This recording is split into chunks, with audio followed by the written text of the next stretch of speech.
A very warm good evening, welcome and namaskar to everyone present here. The message of Bhagavad Gita is also known as Trimarg, 3 ways to attain liberation. It was magnificently imparted by Lord Krishna to Mahatma Arjuna. Krishna stands for pure attraction and attainment, and Arjuna stands for average human being. So Bhagavad Gita is for every human being for accomplishing salvation. With these words, I request Shri Dikshit ji to please say a few words before handing it over to Mr. V.N. Rai ji. Mr. Dikshit, please. Sir, unmute kar lijiye. Thank you, Arvind. ताकि आज मैं एक किताब है मैथिली शरण गुप्त ने लिखी है जयद्रथ वध, और जयद्रथ वध जब हो गया तो लास्ट में उन्होंने एक प्रेयर लिखी है और जिसको कि युधिष्ठिर ने और सबने मिलके भगवान कृष्ण के लिए की। थोड़ी सी लंबी जरूर है, हमारा स्वर तो इतना अच्छा नहीं है, तो उसकी जो भावना है वो बहुत अच्छी है, तो उसको आप लोग ध्यान से उसको सुनिएगा और उसकी भावना में जाइएगा, हमारे स्वर में मत जाइएगा।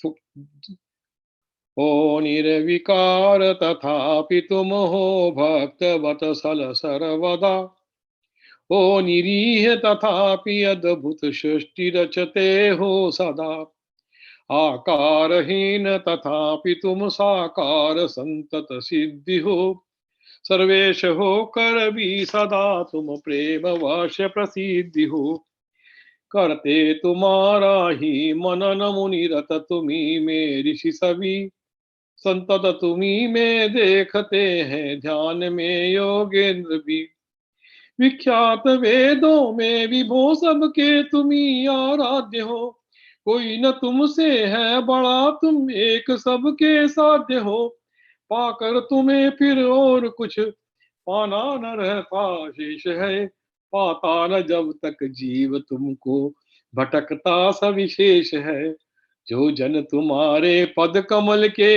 असल मद को जानते, वे मुक्ति की भी कर अनिच्छा तुच्छ उसको मानते। हे सजिदानंद प्रभु तुम नित्य सर्व सशक्त हो, अनुपम अगोचर शिव परात्पर ईश्वर अव्यक्त हो, तुम ध्येय गे अजय हो, निज भक्त पर अनुरक्त हो, तुम भव विमोचन पद्मलोचन पुण्य पद्मासक्त हो, तुम एक होकर भी हो रखते अनेकों वेश हो, आदिंतहीन अचिंत अद्भुत आत्मभूव अखिलेश हो, करता तुम्ही भरता तुम्ही हरता तुम्ही हो सृष्टि के, चारों पदार्थ दया निधे फल है तुम्हारी दृष्टि के, हे ईश बहु उपकार तुमने सर्वदा हम पर किए, उपकार प्रति उपहार में क्या दे तुम्हें इसके लिए, है क्या हमारा सृष्टि में है सब तुम्ही से है बनी, संतत ऋणी है हम तुम्हारे तुम हमारे हो धनी, जय दीन बंधो सौख्य सिंधु देव देव दया निधे, जय जन्म मृत्यु भीन शाश्वत विश्व बंधु महाविदे,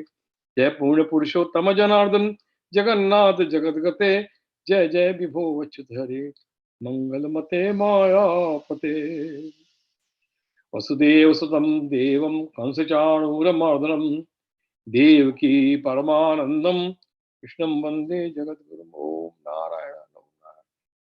मैं वी.एन. राय जी से अनुरोध करूंगा कि तीसरे चैप्टर पे आए और शुरू करें। Thank you. सॉरी।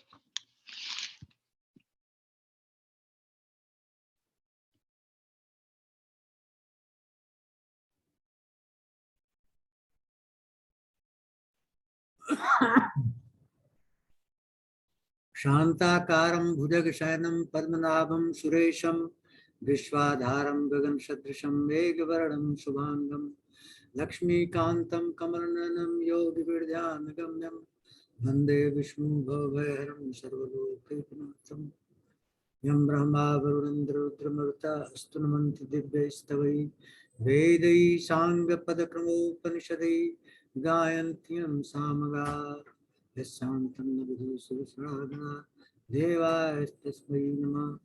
प्रविश नगर की जय सब काजा, हृदय राखी कौशलपुर राजा। गर्व सुधार करे मिठाई, गोपद सिंधु नर सिखलाई। गर्म सुमेर रेन समता ही, राम कृपा कर चितवा जाई। जय जय श्री राम। तो आज तीसरे अध्याय का शुरुआत हो रहा है। सेकंड चैप्टर में गीता खत्म हो गई, लेकिन अर्जुन की समझ में नहीं आई, क्योंकि अर्जुन स्टार्ट ही किया था विषाद से, मोह से, और बातें करता था ब्राह्मणों की, पंडितों की। युद्ध नहीं करना चाहिए, इतने लोग मारे जाएंगे। तो ये जब पंडितों की बात करने लगा तो भगवान सोचने लगे कि ये क्या कर क्या रहा है। सारी तैयारियां तो इसी से हुई थी, सारे शस्त्र अस्त्र सब इकट्ठा किया था जिस युद्ध के लिए। ऐन मौके पर इसको क्या हो गया, क्या बातें कर रहा है।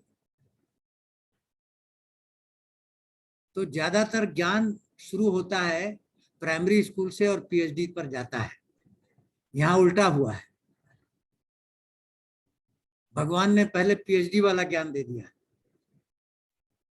क्यों दिया? क्योंकि अर्जुन पीएचडी की बात कर रहा है,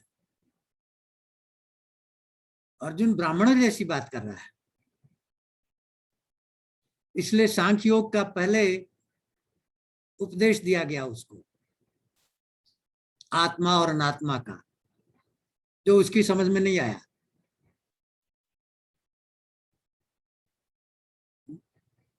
और उसी के बाद फिर कहा गया 39 श्लोक से कि कर्म योग तुम्हें करना चाहिए, युद्ध करो। लेकिन कर्म योग करते करते आखिरी श्लोक में ब्राह्मी स्थिति की बात जब भगवान ने की तो ब्रह्म निर्वाण शब्द यूज कर दिया। अब ये निर्वाण क्या है और ब्रह्म क्या है?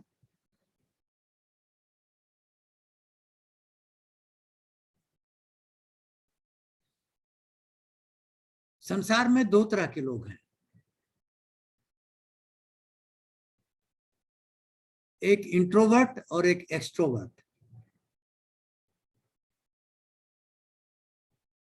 और साधक भी दो तरह के होते हैं, एक अंतर्मुखी एक बहिर्मुखी। तो जो अंतर्मुखी है, जब वो अंदर घुसता है और एनालिसिस करता है कि ये क्या ब्रह्म है, नहीं, ये क्या ब्रह्म है, नहीं, नेति नेति करते करते कहां पहुंच जाता है? सबके लिए क्वेश्चन ब्रह्म है और उत्तर नहीं है, कुछ बचता नहीं है, शून्य हो जाता है। उसी का नाम निर्वाण है। जो लोग अंदर घुसे उनको शून्य मिला।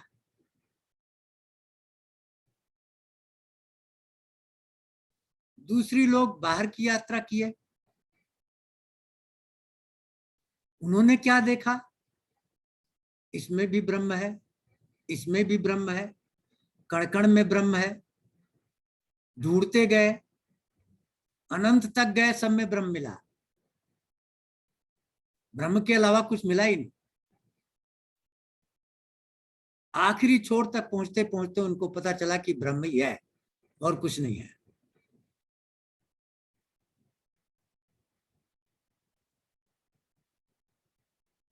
तो एक को संपूर्णता मिली ब्रह्म में और दूसरी को शून्यता मिली ब्रह्म में। तो शून्य भी ब्रह्म है और संपूर्ण भी ब्रह्म है।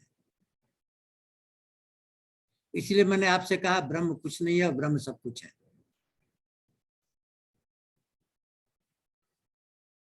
तो भगवान ने जब अर्जुन को सांख्य योग की विद्या दी, जिसमें कहा कि अर्जुन दो ही चीजें हैं, आत्म और अनात्म।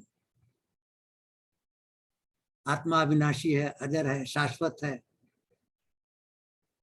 अपरिवर्तनशील है, अवांछनीय है, वर्णन नहीं किया जा सकता, सोचा नहीं जा सकता।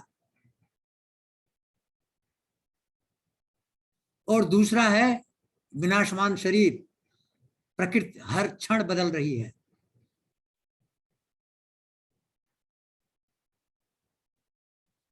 जो हर क्षण बदल रही है और हर क्षण मर रही है।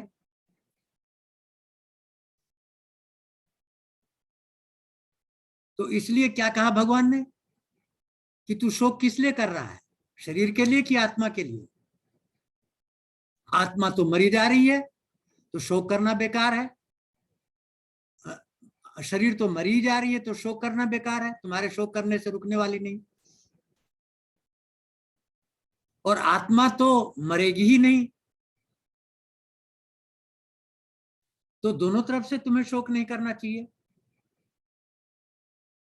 इसलिए युद्ध करो।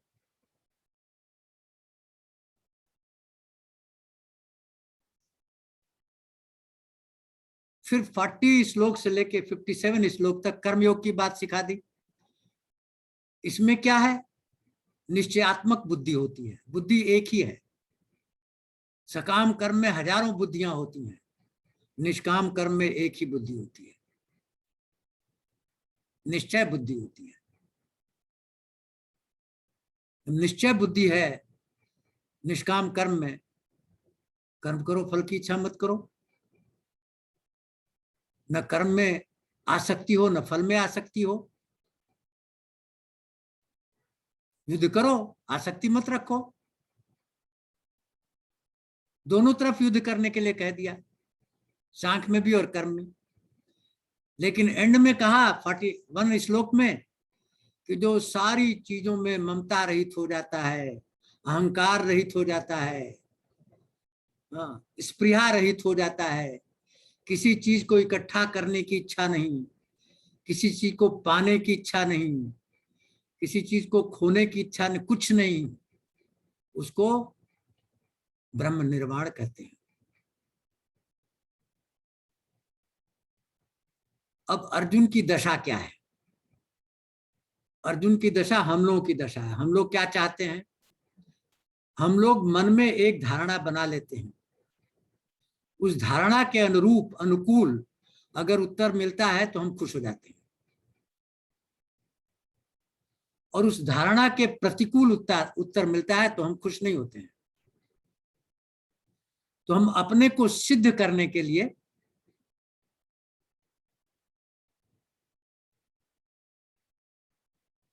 भलाई का चोंगा पहन करके बुराई को प्रेजेंट कर देते हैं। वही अर्जुन कर रहा है। क्या भलाई का चोंगा? पाप होगा, मारना, स्त्रियां दूषित हो जाएंगी। भलाई दिखा रहा है, मैं तो बहुत धर्मात्मा हूं, पुण्यात्मा हूं, मैं नहीं चाहता कि पाप हो, मैं नहीं चाहता कोई मरे, मैं नहीं चाहता ये घोर संहार हो।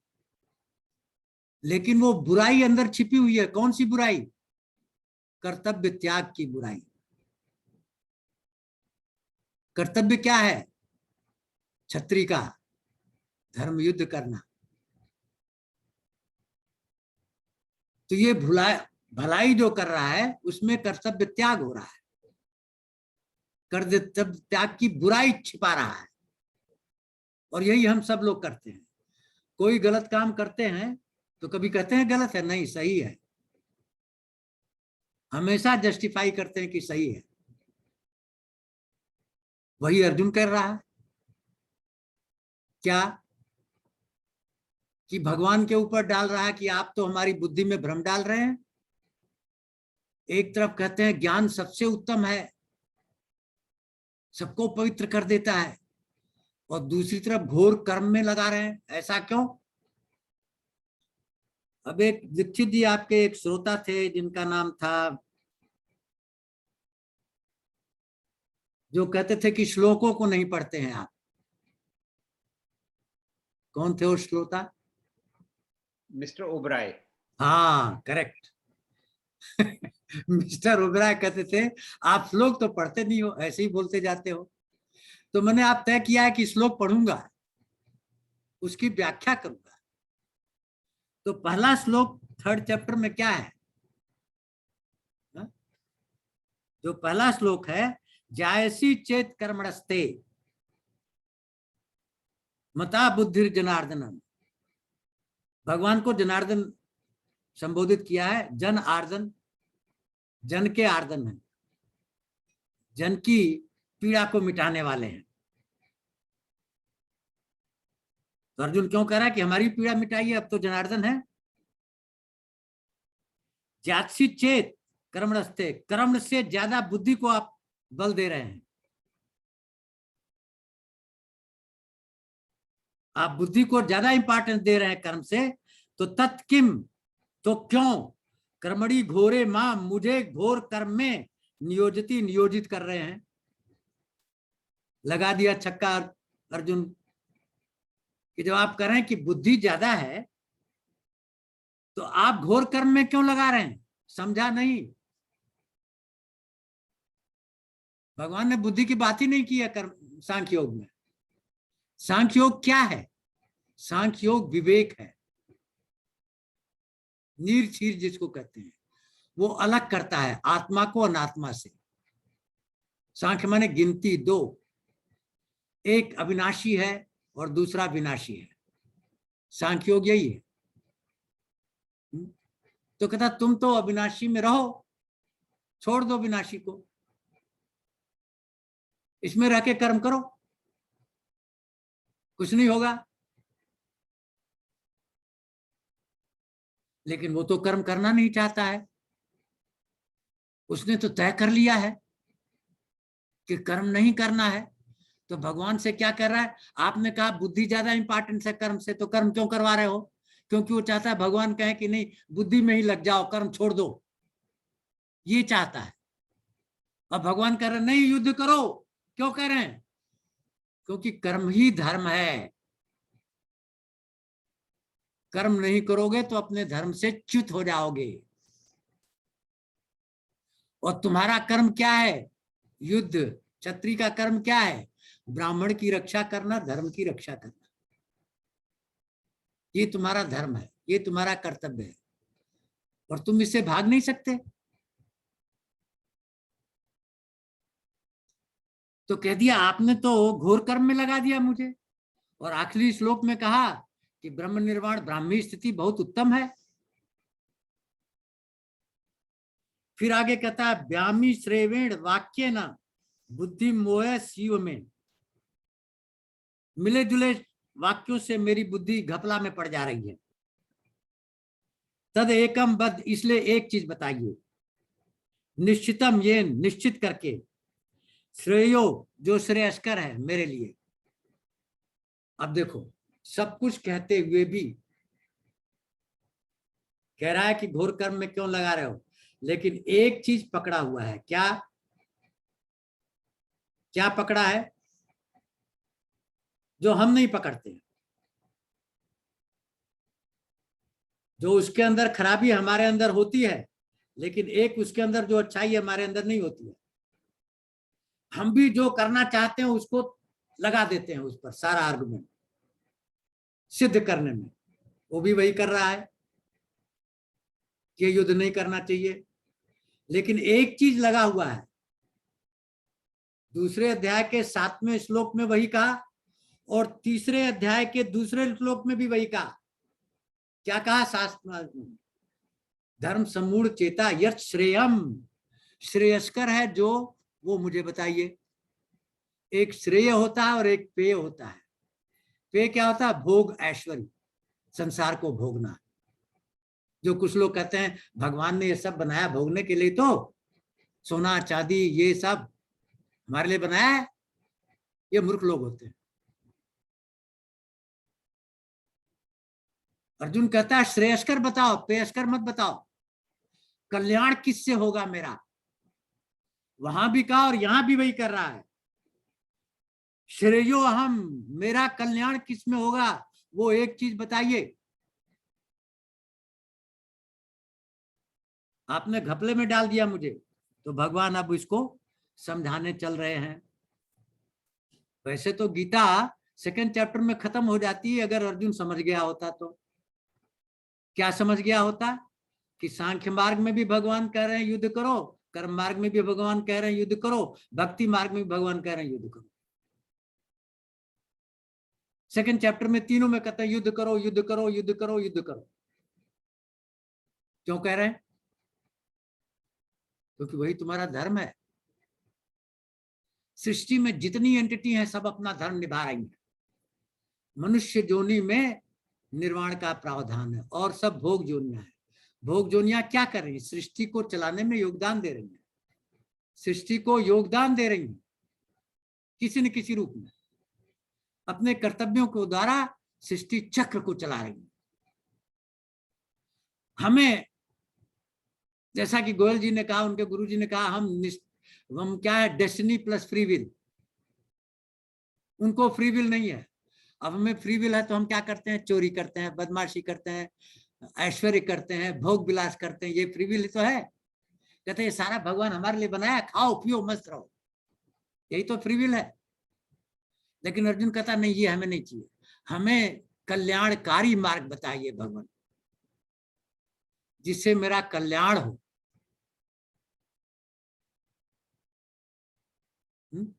तब भगवान कहते हैं कि अर्जुन देख, संसार में दो तरह के लोग हैं, एक इंट्रोवर्ट, एक एक्सट्रोवर्ट।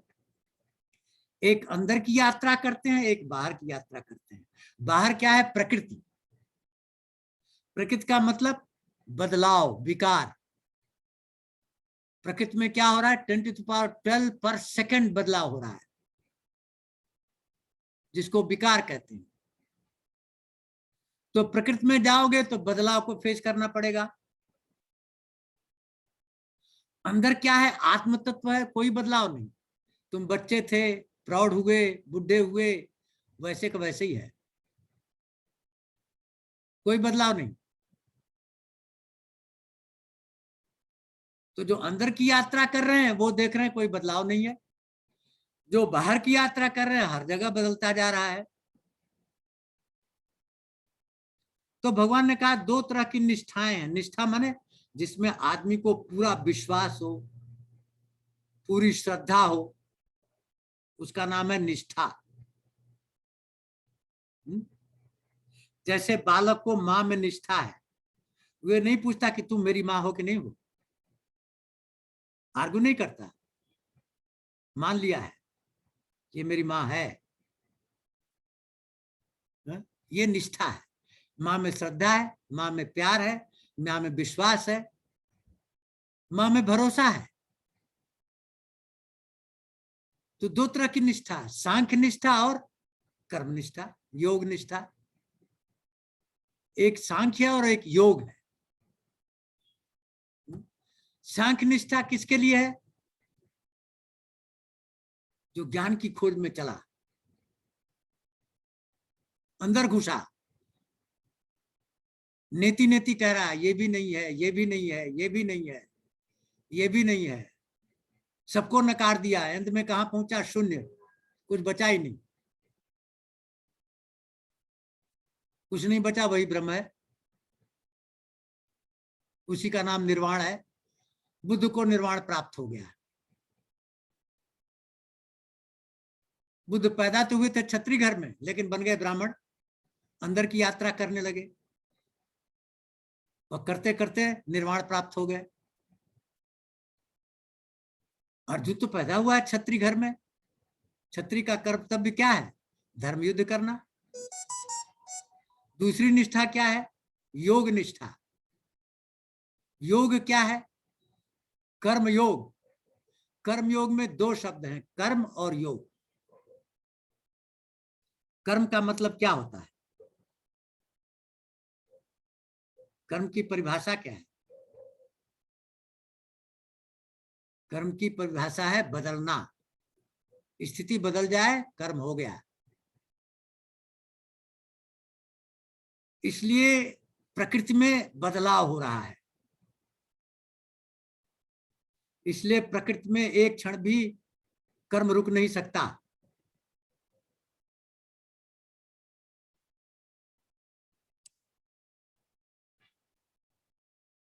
तो उसके लिए कर्म योग कहा। कर्म क्या है? बदलाव को फेस करो। और योग क्या है? आत्म तत्व से जुड़े रहो। तो कर्म योग क्या कहता है कि कर्म करो, लेकिन उससे कर्म में ना आसक्ति हो, फल में भी आसक्ति ना हो, और ना करने में भी आसक्ति ना हो। तो रहो कहाँ? आत्म तत्व में रहो। योगस्थ कुरकर्माणि। योग में स्थिर होकर के, योग क्या है? मिलन, आत्मा परमात्मा का मिलन, उसमें स्थिर होकर के कर्म करो। तो जब उसमें स्थिर होकर कर्म करोगे तो कर्म में आसक्ति नहीं होगी, फल में आसक्ति नहीं होगी, कर्म न करने में आसक्ति नहीं होगी।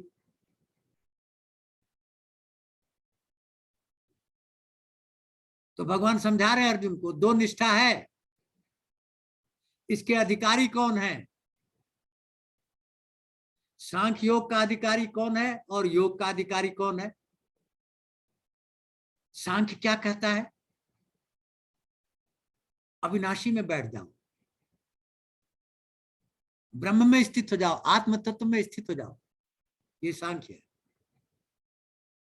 आत्म तत्व में कोई क्रिया नहीं है, कर्म जो भी होगा वो प्रकृति में है। अगर तुम आत्म तत्व में हो तो तुम कर्म नहीं कर रहे हो, प्रकृति कर रही है, तो उससे तुम्हारा कोई लेना देना नहीं होगा, क्योंकि तुम उसमें हो ही नहीं। जब तुम प्रकृति में हो ही नहीं तो उस कर्म से कोई लेना देना हुआ नहीं तुम्हारा। तुम तो आत्म तत्व में हो, कर्म हो रहे हैं प्रकृति में, उनसे तुम्हारा कोई लेना देना नहीं है। लेकिन आत्म तत्व में कौन जाता है? जिसका अंतःकरण खाली हो जाता है। हमारे अंतःकरण तो खाली नहीं है, उसमें तो हजारों जन्मों के संस्कार भरे पड़े हैं। वो संस्कार उल्टा चलेंगे 180 डिग्री और कर्म कराएंगे। एक क्षण भी कम किए बिना नहीं रह सकते, संस्कार कर्म कराएंगे।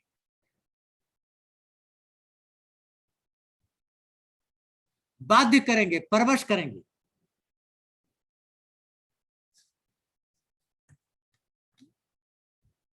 इसीलिए कह रहे हैं चौथे श्लोक में कि कर्म किए बिना निष्कर्मता को प्राप्त नहीं हो सकते और केवल कर्म त्याग से सांख्य को प्राप्त नहीं हो सकते। क्योंकि सांख्य तभी प्राप्त होगा जब अंतःकरण खाली हो जाएगा। जब तक अंतःकरण भरा हुआ है संस्कारों से, सांख्य की उपलब्धि हो ही नहीं सकती। क्योंकि सांख्य कह रहा है कि आत्म तत्व में स्थित हो जाओ। क्या कह रहा है? 17वें श्लोक में आया, यस्व आत्मरतिरेव स्याद् आत्मतृप्तश्च मानवा आत्मनि एव संतुष्टः तस्य कार्यं न विद्यते। इसी चैप्टर का 17 श्लोक कह रहा है कि जो आत्मा में ही रत है, आत्मा में ही तृप्त है, आत्मा में ही संतुष्ट है, उसे किसी काम करने की जरूरत नहीं है। क्यों? कि आत्मा सब दे रहा है उसको, उसके सारे साधन आत्मा से मिल रहे हैं, काम करने की जरूरत नहीं है उसको, प्रकृति में जाने की जरूरत नहीं है। लेकिन अर्जुन, अभी तुम स्थिति में नहीं हो, तो तुम्हें क्या है? तुम्हारी निष्ठा कर्म योग की है। जब तक सारे अंतःकरण को खाली न कर दो। कैसे खाली होंगे? अंतःकरण दो तरीके से खाली होते हैं। दो क्रियाएं कर्म योग में होती हैं जो अंतःकरण को खाली करती हैं। एक, प्रारब्ध कर्म को होने देते हैं। जितने भी संचित कर्म हैं वो उल्टा चल रहे हैं। धोखा दिया, धोखा हो रहा है, चोरी किया, चोरी हो रही है। तो हम क्या कर रहे हैं? हम निष्क्रिय हो गए उसके बारे में। न उसमें आसक्ति है, न उसके फल में आसक्ति है। तो निकलते जा रहे हैं, निकलते जा रहे हैं, निकलते, हम उनसे छेड़छाड़ नहीं कर रहे हैं, इसलिए वो निकल रहे हैं। और चूंकि हमारी कोई अपनी कामना भी नहीं है, इसलिए फ्यूचर में भी कोई संस्कार नहीं बनेगा। तो जो बन चुके हैं वो निकल रहे हैं, आगे बनेगा नहीं। तो एक समय आएगा जब सारे निकल जाएंगे, और बनना तो पहले ही कम हो गया है, उसी का नाम है मुक्ति। तब हम चले गए आत्म तत्व में। जब तक ये स्थिति नहीं आती तब तक हमें कर्म योग में रहना है। इसको ठीक से समझिए। कर्म किए बिना नहीं रह सकते एक क्षण भी। नहीं कश्चित क्षणमपि कश्चित माने कभी भी, किंचित मात्र भी, एक क्षण भी, जातु, जातु माने जगना, सोना, सपना देखना, सब स्थिति में, तिष्ठति अकर्मकृत, कर्म किए बिना बैठ नहीं सकते। इन सारी अवस्थाओं में कर्म हो रहा है, जागने में भी हो रहा है, सोने में भी हो रहा है, स्वप्न में भी हो रहा है, मूर्छा में भी हो रहा है। सारी स्थिति में कर्म हो रहा है, कोई स्थिति जिसमें कर्म नहीं हो रहा। क्यों? एक क्षण भी रुक नहीं सकते। कार्यते ही वश, इस कर्मों के वश में हो तुम। क्यों? क्योंकि जो किया उसको भोगोगे कि नहीं, वही तो हो रहा है। और क्या हो रहा है? प्रकृति जय गुण प्रकृति से उत्पन्न होते हैं, आत्मा से नहीं, प्रकृति से। प्रकृति से ही पहले कर्म करके संस्कार इकट्ठा किए हो, वही संस्कार तुम्हें परवश करके कर्म करा रहे हैं। कैसे? धोखा दिए हो, ऐसी स्थिति बना रहे हैं कि तुम्हें धोखा मिल रहा है। चोरी किए हो, ऐसी स्थिति पैदा कर रहे हैं कि तुम्हारा चोरी हो जाए। किसी को बाध्य किए हो सुसाइड करने के लिए, अब स्थिति हो रही तुम्हारे लिए कि तुम सुसाइड करो।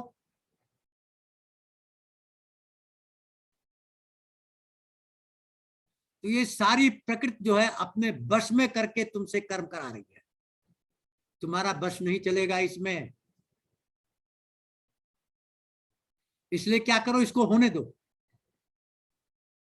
इसमें कर्म में भी आसक्ति मत रखो, फल में भी आसक्ति मत रखो, और इसको रोकने की भी कोशिश मत करो। ये सब निकल जाएगा, अंतःकरण खाली हो जाएगा और नया बनेगा नहीं, मुक्ति मिल जाएगी। यही समझा रहे हैं। तो कह रहे जब प्रकृति एक क्षण भी कर्म किए बिना नहीं रह सकती, तो तुम ऐसे कैसे कह रहे हो कि घोर कर्म में क्यों लगा रहे हो? तो कौन से कर्म करना चाहते हो भाई? कर्म किए बिना रह सकते हो? नहीं रह सकते। तो जिसको घोर कर्म कर रहे हो वही तो तुम्हारा धर्म है। क्षत्रिय का धर्म है धर्म युद्ध करना, उसके फल को नहीं देखना और उसमें आसक्ति नहीं रखना। तुम तो फल को देखने लगे।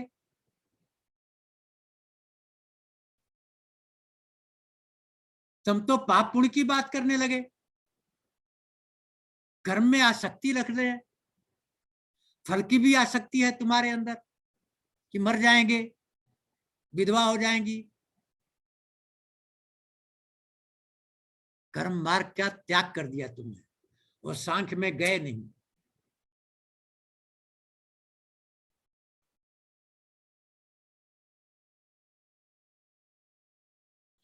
अब एक और चीज करते हैं जो हम लोग सभी करते हैं। बहुत सारे लोग कहते हैं मेरा ईगो खत्म हो गया। भैया ईगो कभी नहीं खत्म होगा जब तुम इस संसार में हो। क्यों? ईगो क्या है? याद करिए, मैंने आपको समझाया था सांख्य योग क्या है। सांख्य योग में प्रकृति और पुरुष का वर्णन किया। प्रकृति क्या थी? अव्यक्त प्रकृति में सत्व रज तम छिपे हुए थे। संस्कार पुराने जन्मांतर के, काल ने उनको प्रकट किया, महतत्व बन गए। महतत्व बन के उनमें दो तरह की शक्ति मिल गई, क्रिया शक्ति और ज्ञान शक्ति। जितनी क्रियाएं हो रही हैं ब्रह्मांड में उसके सूत्र बन गए क्रिया शक्ति। जितने ज्ञान प्राप्त हो रहे हैं उनके भी सूत्र बन गए। और फिर इस महतत्व से तीन अहंकार निकले, सत्व रज और तम। सत्व से अंतःकरण और इंद्रियां बनी, रजस से कर्म इंद्रियां बनी, और तमस से ये तामसिक शरीर बना। तो ये सारा तो अहंकार से बना हुआ। तुम कहते हो अहंकार मिट गया, क्या शरीर गायब हो गया? तो जब शरीर है तो अहंकार कहाँ मिटा? तमस अहंकार ही तो शरीर है। तुमको तो हमने ध्यान लगा दिया, सारा अहंकार गायब हो गया। अरे वो मिथ्या ज्ञान है, मिथ्या ध्यान है, वो मिथ्या ध्यान है। कि लोग इसी ग्रुप में कह रहे हैं मेरा अहंकार पिघल गया। कहां पिघला भाई? इंद्रियां खत्म हो गई, मन खत्म हो गया, चित्त खत्म हो गया, बुद्धि खत्म हो गई, शरीर खत्म हो गया। ये सारा ही तो अहंकार है। कौन सा अहंकार खत्म हुआ? उसी को आगे बता रहे हैं भगवान। 6वें श्लोक में वही कह रहे हैं कि तुम मूर्ख कहते हो अहंकार खत्म हो गया, हमने अहंकार पर विजय प्राप्त कर ली। क्या? नाक दबा के 2 घंटे हमने ध्यान लगाया, सारा अहंकार पिघल गया मेरा। अरे मूर्ख, तुम्हें पता ही नहीं अहंकार है क्या। जब पता ही नहीं तो तुम पता नहीं किस चीज को पिघला रहे हो। क्या कह रहे? कर्म इंद्रियाणि संयम्य य आस्ते मनसा स्मरण।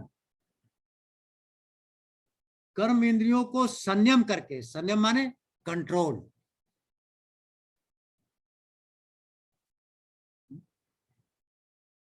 मन के द्वारा कर्म इंद्रियों को तुमने कंट्रोल कर लिया। स्मरण इंद्रिया अर्थ, लेकिन स्मरण हो रहा क्या? इंद्रिया के अर्थों का स्मरण हो रहा है। इंद्रियां अपने अपने सब्जेक्ट के बारे में सोच रही हैं, अंदर, बाहर नहीं जा रही, मन के द्वारा। क्योंकि बाहर जाने से रोक दिया है आपने, कर्मेंद्रियों को रोक रखा आपने, बोलेंगे नहीं, छुएंगे नहीं। कर्मेंद्रियों को तो आपने रोक रखा है, लेकिन ज्ञान इंद्रियां अंदर ही अंदर ध्यान कर रही हैं। क्या ध्यान कर रही हैं? पहले के संस्कार स्मृति में पड़े हुए हैं ना, अच्छी चीज देखी हुई है, उसका स्मरण हो रहा है अंदर ही अंदर। अच्छा खाया हुआ है, उसका स्मरण हो रहा है अंदर ही अंदर। अच्छा सुना हुआ है, स्मरण हो रहा है अंदर ही अंदर। बाहर कुछ नहीं दिख रहा है, बाहर से सब रोका हुआ है। भगवान क्या कह रहे हैं? ये मिथ्याचारी है, ढोंगी है, पाखंडी है। यही जो कहते ना कि हमने अहंकार को पिघला दिया, ये महान पाखंडी है। उनसे बड़ा पाखंड इस दुनिया में हो नहीं सकता। यही श्लोक में कह रहे हैं। वो मूढ़ हैं। क्यों? रस तो अंदर है ना, देखने का, सुनने का, चखने का, छूने का रस तो गया नहीं। अंतःकरण में रस तो भरा हुआ है ना, बाहर से रोक दिया। तो भगवान क्या कहते हैं? जब वो रस निकल जाए तब समझो कि काम बन गया।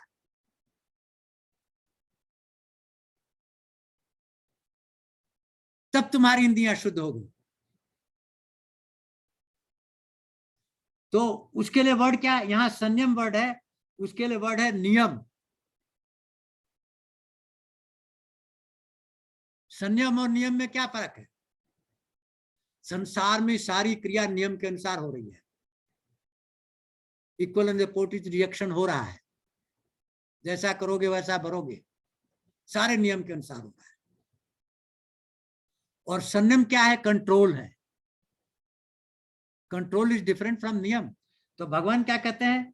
यस्व आत्म इंद्रियाणि मनसा नियम से आरभते अर्जुन कर्मेंद्रिय कर्म योग आसक्त स विशिष्यते। लेकिन जो अपने इंद्रियों को नियम में बांध दिया, कौन सा नियम? रस्सी खत्म कर दिया, देखने की आसक्ति खत्म हो गई, सूंघने की आसक्ति खत्म हो गई, चखने की आसक्ति खत्म हो गई, रस ही नहीं रहा, आसक्ति खत्म हो गई उनसे। वो लोग विशेष होते हैं, वो कर्मयोगी विशेष होते हैं। इसलिए क्या करो,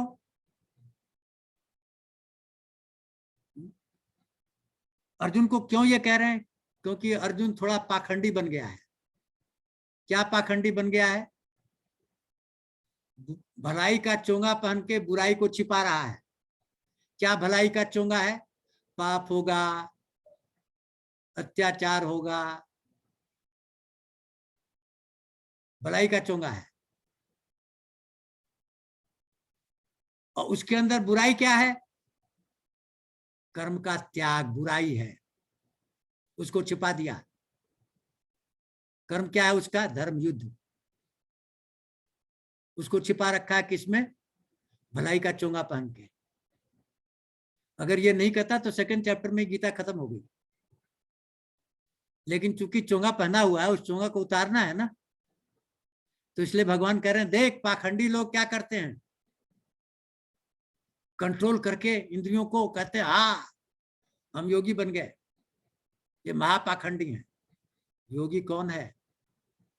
जो नियम के अनुसार सारे रस खत्म हो गए जिसके अंदर, वो योगी है। इसलिए नियतम कुर कर्म त्वम कर्म ज्यायो ही अकर्मण। अकर्मता से कर्म ज्यादा महत्वपूर्ण है। कर्म न करने से कर्म करना ज्यादा श्रेयस्कर है। तो पूछा कि क्या करना चाहिए, क्या श्रेयस्कर है? कर्म न करना घोर अन्याय है। तो कौन से कर्म कर? नियत कर्म कर। नियत कर्म कौन होते हैं? नियत कर्म कौन होते हैं? दो प्रकार के कर्म हम करते हैं अपने जीवन में। व्रत रखते हैं, पूजा पाठ करते हैं, यज्ञ करते हैं, दान करते हैं और अपनी ड्यूटी करते हैं। ड्यूटी में जो काम मिला हुआ है, असाइंड ड्यूटी, वो भी करते हैं। और इन सब में हमें कर्म में आसक्ति नहीं है और फल में भी आसक्ति नहीं है, तभी हम कर्मयोगी बनेंगे। तो भगवान कहते हैं कि तू नियत कर्म कर। कर्म न करने की अपेक्षा कर्म करना श्रेयस्कर है। क्यों? कर्म न करने से तो तुम्हारी शरीर की यात्रा भी नहीं चल सकती। सोना भी तो कर्म है, खाना खाना भी तो कर्म है, पानी पीना भी तो कर्म है, सांस लेना भी तो कर्म है। जिसमें बदलाव हो उसी का नाम कर्म है। जिसमें स्थिति बदल जाए वही कर्म की परिभाषा है।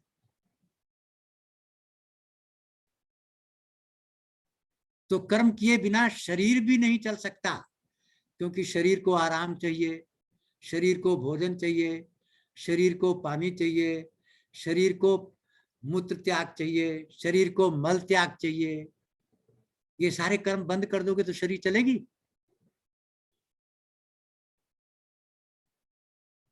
तो ये तो कर्म करना ही पड़ेगा। तो फिर कहोगे कि कर्म तो बंधन है, कर्म करने से बंध जाएंगे।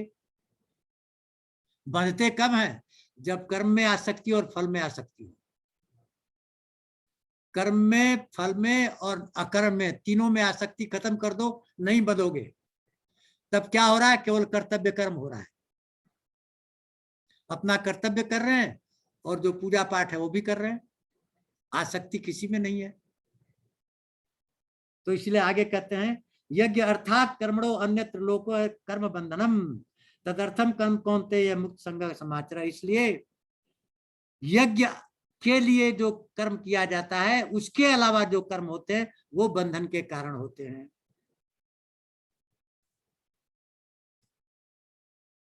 अब यज्ञ क्या है? निष्काम कर्म ही यज्ञ है।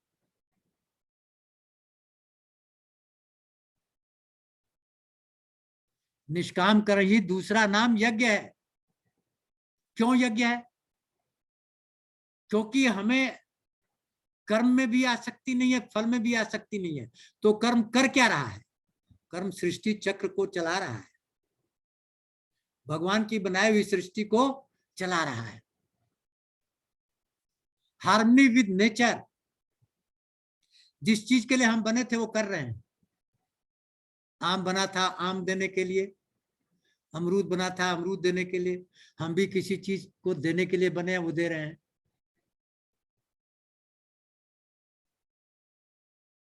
इसी का नाम यज्ञ है। तो भगवान कहते हैं सारे कर्म बंधन कारक नहीं है, यज्ञ कर्म बंधन में नहीं डालता।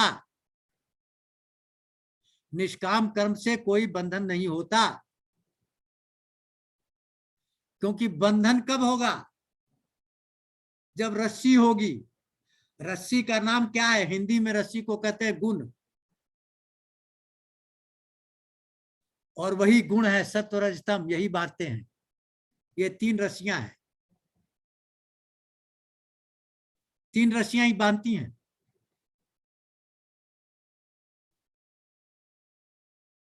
जब गुणों में चले जाते हो तो रस्सियों से बंध जाते हो, जब गुणातीत हो जाते हो तो रस्सियां कहां बांधेगी? तुम तो उनके पार चले गए। बांधेगा कौन? बांधने वाला पीछे छूट गया।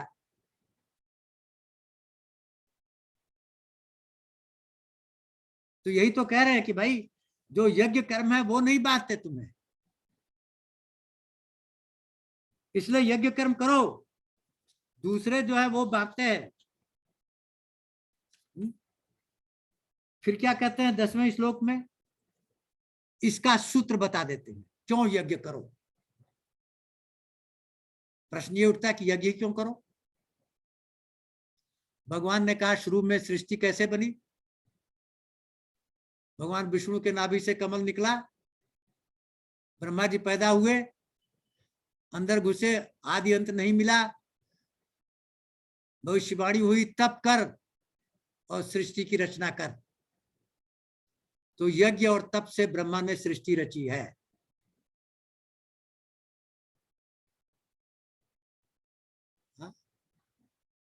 यज्ञ क्या है? निष्काम कर्म।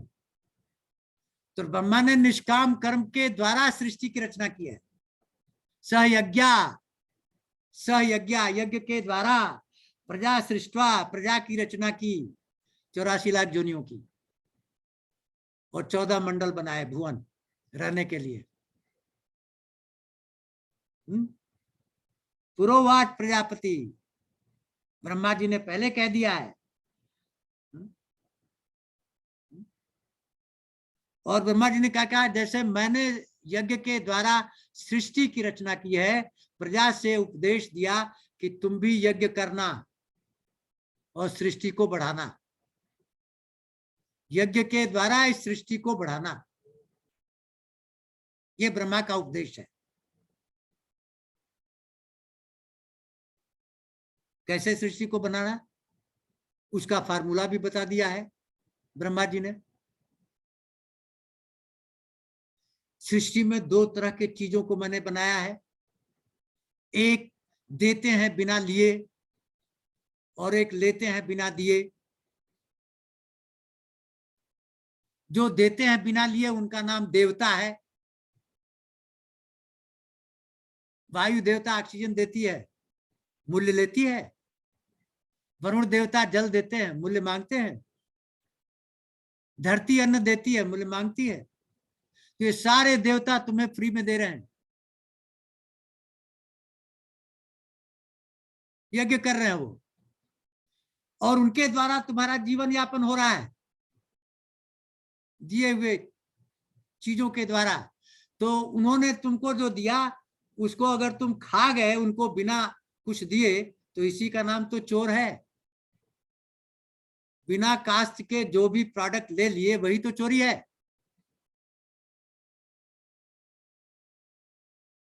सृष्टि ने सब कुछ दिया, तुम भक्षण कर गए, खत्म। सृष्टि को कुछ नहीं लौटाए। क्यों? तुमने कहा ये तो भगवान मेरे लिए बनाया था, सोना चांदी गहने ये वो हमारे लिए तो बना है। अरे मूर्ख, तेरे लिए कुछ नहीं बना है, तेरे लिए कुछ नहीं बना है। अगर आज देवता चाहे तो तुम्हें खत्म कर दें अनावृष्टि और अतिवृष्टि से, और वही हो रहा है। जलवायु परिवर्तन क्यों हो रहा है? क्योंकि मनुष्य जो है प्रकृति का दोहन कर रहा है, केवल ले रहा है, दे नहीं रहा है प्रकृति को कुछ। फैक्ट्री में प्रोडक्ट बना करके वायु को भी प्रदूषित कर रहा है, जल को भी, उसका लाभ केवल हैंडफुल लोगों को मिल रहा है और मेजॉरिटी को वो कष्ट दे रहा है।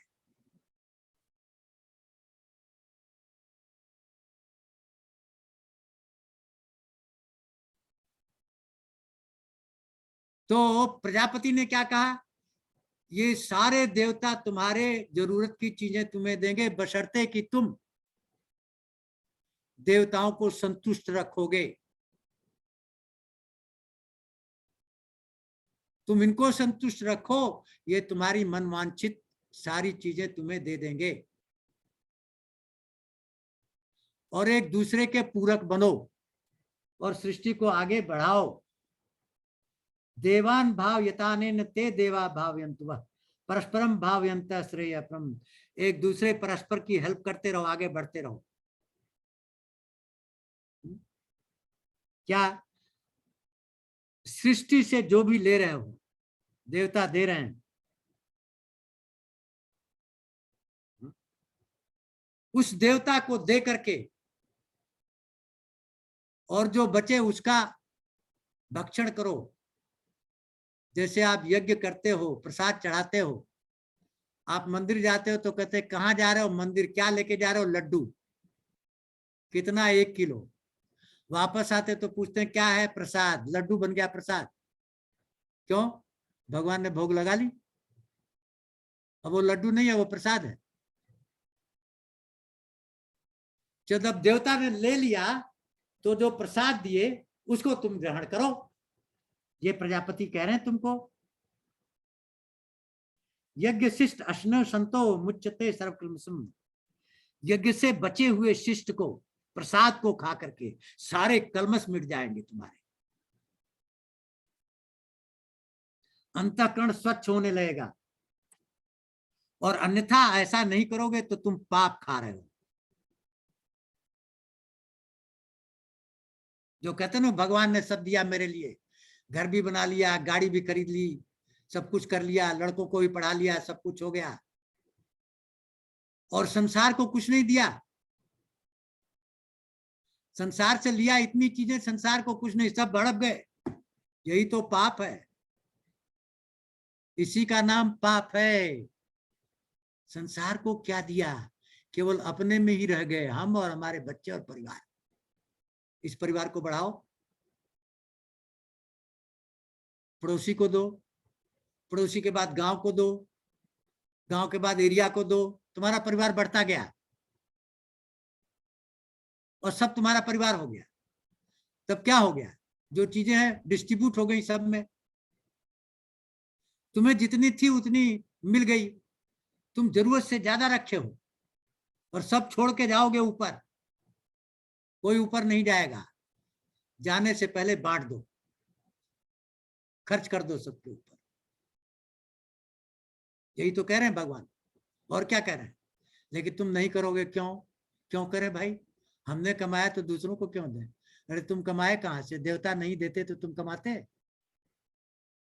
ये तो तुम्हारी दुर्बुद्धि है कि तुमने कमाया है। अगर दैव सहायक नहीं होते, आंख देख नहीं पाती, कान सुन नहीं पाता, तो तुम कुछ कर पाते? ये देवता ही तो दिखवा रहे हैं, देवता ही तो सुनवा रहे हैं। आंखों के पीछे देवता आंख के बैठे हैं, कानों के पीछे देवता कान के बैठे हैं। नहीं तो कान रहता आदमी सुनता नहीं है, आंख रहती है देखता नहीं है। तो सारे देवता हर क्षण मदद कर रहे हैं। इसलिए भगवान कह रहे हैं देखो सृष्टि कैसे चलती है अर्जुन, सृष्टि चक्र कैसे चल रहा है। अन्नाद भवन्ति भूतानि, सारे भूतों को अन्न चाहिए। भूत कौन से हैं? पृथ्वी, जल, अग्नि, वायु, आकाश, ये भूत हैं। इन सबको खुराक चाहिए। तुम उनको प्रदूषण दे रहे हो, जहर खिला रहे हो, वायु को कार्बन डाइऑक्साइड खिला रहे हो, पानी को नाइट्रिक ऑक्साइड खिला रहे हो, अन्नाद भवन्ति भूतानि, सारे भूतों को अपनी खुराक चाहिए। अन्न कहां से आता है? वृष्टि से। जल से ही तो अन्न पैदा होता है। पर्जन्या अन्न संभव, पर्जन्या माने वृष्टि, वृष्टि से ही अन्न संभव है। और वृष्टि कैसे होती है? यज्ञात भवन्ति पर्जन्यो, यज्ञ से वृष्टि होती है, निष्काम कर्म से वृष्टि होती है।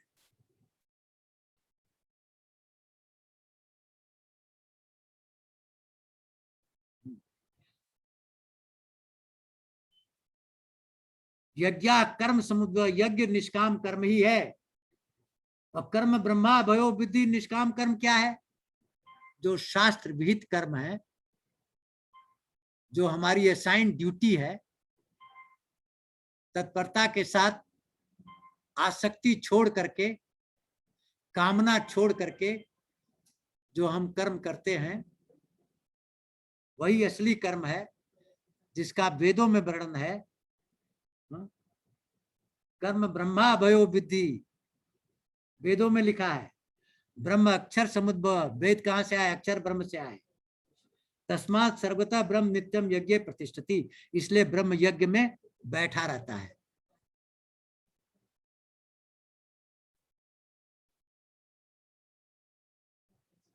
यही सृष्टि चक्र है।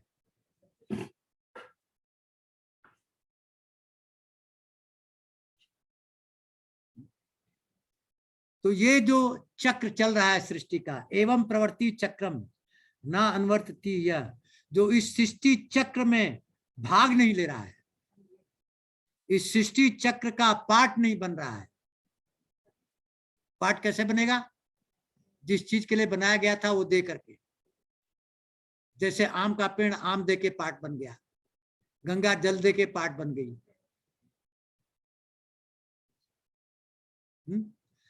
तो हम अपने कर्तव्यों को करके पार्ट बनेंगे। अगर पार्ट नहीं बनता तो क्या कहता? अग आयु, पाप खाता है, पाप ही खाता है, और पापी का जन्म जीवित हो रहा है। इसलिए आगे क्या कह दिया? आगे कह दिया क्या? सांख्य योग क्या है? सांख्य योग है 17 श्लोक में कहा, यस्व आत्मरतरेव, जो आत्मा में रत हो गया, आत्मा में चला गया, प्रकृति से बाहर निकल गया, 24 के पार चला गया। प्रकृति 24 की बनी है। कौन कौन से? 5 स्थूल तत्व, 5 तन्मात्राएं, 5 कर्मेंद्रियां, 5 ज्ञानेंद्रियां, मन चित्त बुद्धि अहंकार, ये 24 है। ये प्रकृति है, ये सारी प्रकृति है। इसी प्रकृति में इच्छा, द्वेष, सुख, दुख, लाभ, हानि, द्वंद्व होता है। द्वंद्व प्रकृति में है, आत्मा में नहीं है। तो जो 24 के पार चला गया आत्म तत्व में, वो क्या करे? आत्मरत, आत्मा में रत हो गया। शायद आत्मतृष्ट, आत्मा से ही तृप्त है, प्रकृति से कोई लेना देना नहीं है, प्रकृति से कुछ नहीं ले रहा है, आत्मा से ले रहा है, उसी में संतुष्ट है, उसके लिए काम करने की जरूरत नहीं है। लेकिन हम तो वहां है नहीं। ये तो सांख्य योगी है, जिसके सारे अंतःकरण खाली हो गए तब वहां गया। हमारे तो अभी भरे हुए हैं, अभी चल रहे हैं। प्रकृति हमसे कर्म करा रही है और हम उस कर्मों में क्या करते हैं? फ्री विल लगा रहे हैं। क्या? जो अच्छा है उसको एक्सेप्ट करते हैं, बुरा नहीं एक्सेप्ट करते। यही तो फ्री विल है। और फ्री विल का दुरुपयोग कर रहे हैं। सदुपयोग क्या करना है? आसक्ति छोड़ दो, कर्म में, फल में भी आसक्ति छोड़ दो, अकर्मण्यता में भी आसक्ति छोड़ दो। ये फ्री विल है। भाई तुम चुप रहो ना।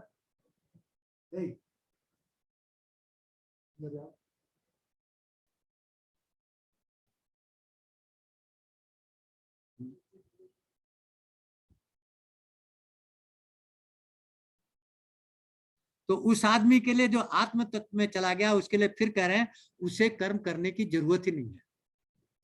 कर्म न करना और न करना सब खत्म हो गया, क्योंकि कर्म तो प्रकृति में होते हैं, आत्मा में कर्म थोड़ी होता है। आत्मा में सब कुछ है। जो तुम्हें चाहिए सब है, वो सब उसको मिल रहा है वहां। तुम वो नहीं हो अर्जुन।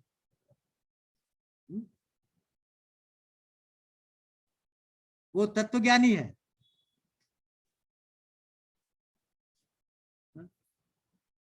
इसलिए तुम क्या रखो, आसक्ति को छोड़ के, तस्माद असक्त सततम कार्यम कर्म समाचरा। आसक्ति को छोड़ करके कर्तव्य कर्म करो।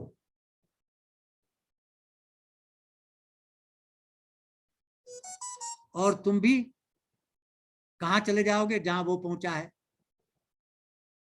तुम भी परमात्मा के पास पहुंच जाओगे, प्रकृति छूट जाएगी तुमसे। फिर आगे कहते हैं कर्मणे भी संसिद्धि स्थिता जनकादया लोक संग्रह व्यापी संपर्श। अब दो तरह के सिद्ध पुरुष होते हैं, इसको समझिए। जैसे आम का फल है, आम का फल धीरे धीरे पक करके क्या होता है, जब पूरा पक जाता है तो डाली से अलग हो जाता है।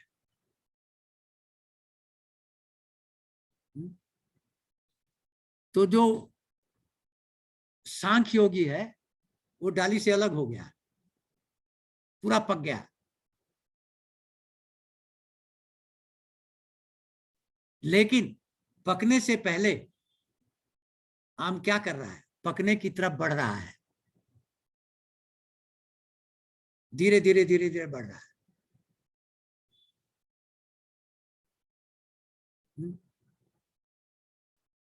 गंतव्य तक पहुंचने के लिए बढ़ रहा है। तुम कैसे बढ़ोगे? कर्म योग के द्वारा, निष्काम कर्म के द्वारा।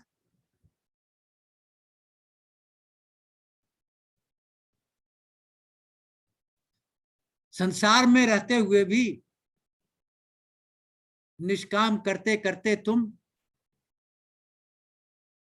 परम को पालोगे।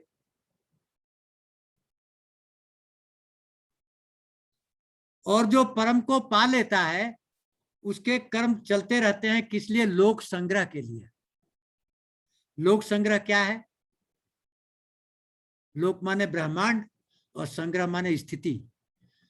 सृष्टि चक्र जो है ना, जैसे चल रहा है उसके विरुद्ध काम न करना लोक संग्रह है।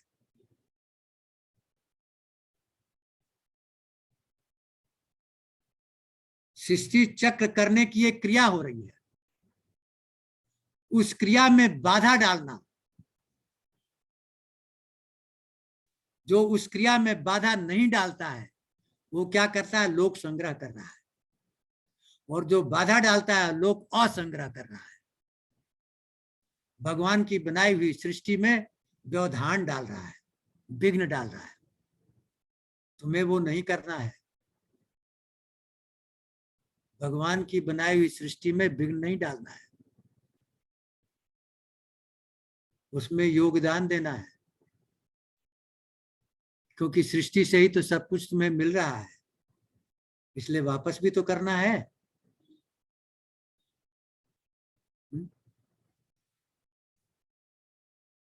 कर्म ज्ञानी भी करता है, कर्म योगी भी करता है और भक्त भी करता है। ज्ञानी के कर्म का कोई लेना देना नहीं। क्यों? क्योंकि वो कर्म में है ही नहीं, प्रकृति से बाहर निकल गया, आत्म तत्व में चला गया। कर्मयोगी प्रकृति में है लेकिन निष्काम कर्म कर रहा है।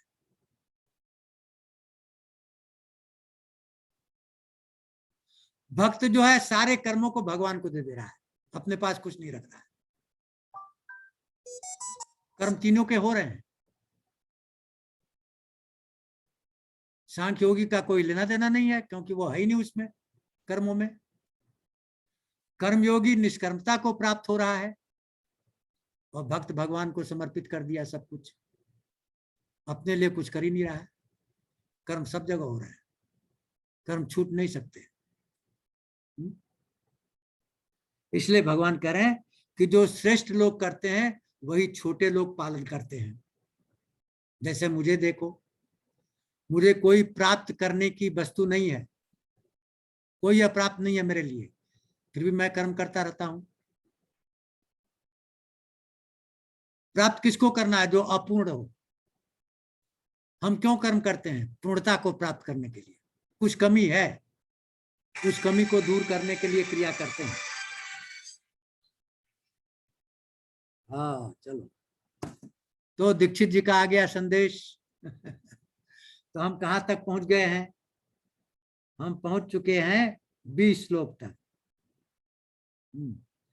और अभी % हो गया आजकल, 50% हो गया आज के दिन। हाँ 50% हो गया। हाँ, एक थर्ड अगला बार में आता हो जाएगा। तो आज क्वेश्चंस के लिए भी समय दीजिए ना थोड़ा। हाँ, क्वेश्चन के लिए अब समय ही समय है। चलिए क्वेश्चन करिए, क्वेश्चन करिए, अच्छा लगता है, क्योंकि बिना क्वेश्चन किए ज्ञान निखरता नहीं है। अपने ही समझो कि सब जानते हैं तो वो गलत बात है। इसलिए सनातन धर्म ही एक ऐसा धर्म है जो कहता है शास्त्रार्थ करो, मानो मत, क्वेश्चन करो। और गीता ऐसा ग्रंथ है जिस पर सबसे ज्यादा टिप्पणी विश्व में लिखी गई, सबसे ज्यादा। यहाँ पे और मैं सबसे कम समझी गई गीता। विश्व में अगर सबसे कम कोई ग्रंथ समझा गया है तो गीता है। मैंने क्यों? एक जगह पढ़ा आदमी समझता है गीता पढ़ लिया, समझ लिया। राय साहब, हाँ, कर्म कर्म और विकर्म में फर्क बता दीजिए थोड़ा। ये अभी आगे आप चले गए ना, आप आगे चौथे चले चैप्टर गए। में चले गए। Okay okay. प्रॉब्लम ये हो रही कि आप लोग सभी चीजें एक ही बार जान लेना चाहते हैं। ओके ओके ओके, ठीक है ठीक है। नहीं, आप कर्म कर्म की बात कर रहे थे तो कि मैंने देखो कहा ऐसा कर्म है ना, कर्म। मैं क्या कहता हूँ आप मुझसे, धीरे धीरे चलो। जी, अब ओके एक आदमी एक ओके। चीज लेके बैठ गया, क्या क्या लेके बैठ गया? क्या लेके बैठ गया कि जो सुसाइड करना है वो डेस्टिनी नहीं है। ये 18वें चैप्टर में साफ साफ लिखा हुआ है, श्लोक नंबर 13 से लेके 18 तक। वहां तुम पहुंचे नहीं और डिसीजन दे दिए। चलो ठीक है। अब इफ मैडम तो पूछ रही फ्री विल आप क्या है? आगे फ्री मत बढ़िए, विल जहां है वहीं तक, जितना अभी तक कहा गया उसी में प्रश्न पूछिए। इसके आगे का प्रश्न मत पूछिए। क्या कहा गया आपको? कि कर्म किए बिना रह नहीं सकते, राइट? कर्म सब कर रहे हैं। ज्ञानी कैसे कर्म कर रहा है? आत्म तत्व में स्थित हो गया, इसलिए प्रकृति के कर्म से कोई लेना देना ही नहीं है, वो प्रकृति में है ही नहीं। प्रकृति के कर्म हो रहे हैं उसके, ज्ञानी के प्राकृतिक कर्म हो रहे हैं लेकिन उसमें है ही नहीं वो तो आत्म तत्व में तृप्त हो गया। कर्मयोगी के भी कर्म हो रहे हैं लेकिन वो अनासक्त हो गया, निष्काम कर्म कर रहा है। कर्म तो हो रहे हैं लेकिन उसका उसमें प्रयोजन नहीं है, आसक्ति नहीं है, न फल में, न कर्म में, न करने में। भक्त भी कर्म कर रहा है लेकिन भगवान के लिए कर रहा है। ये मिसेस ग्रोवर का एक सवाल है, हाथ उठा रही है। हाँ मिसेस बोलिए। ग्रोवर, आप हाँ जी, म्यूट करके बोलिए। नमस्कार जी। नमस्कार। बहुत ही अच्छी तरह आप समझा रहे हैं और मैं हमेशा जब भी पढ़ती हूँ मुझे बस यही समझ आता है, मेरे कोई भजो मैं ही सब कुछ हूँ, ऐसा लगता था मुझे। लेकिन अब बहुत क्लियर हो रहा है कि क्या गीता में क्या है। तो मैं आपसे ये पूछना चाहती हूँ कि जो महात्मा बुद्ध की फिलॉसफी है वो निर्वाण है, तो इसका मतलब वो इंट्रोवर्ट टाइप है? हाँ हाँ, यस। तभी तो तो कौन भगवान सा? बुद्ध कहते हैं विपश्यना, विशेष तरीके से अपने को देखना, अंतर्मुखी होना। वो सिखाते हैं ध्यान लगाना, समाधि में जाना। तो कर्म तो वो भी करते हैं, उसके बिना तो चलेगा मैंने नहीं। क्या कहा? कर्म सब जगह हो रहा है। तो अभी अभी आपके आपको विचार, समझाया कि ज्ञान मार्गी भी कर्म कर रहा है, कर्म मार्ग भी कर्म कर रहा है, भक्ति मार्गी भी कर्म हो रहा है।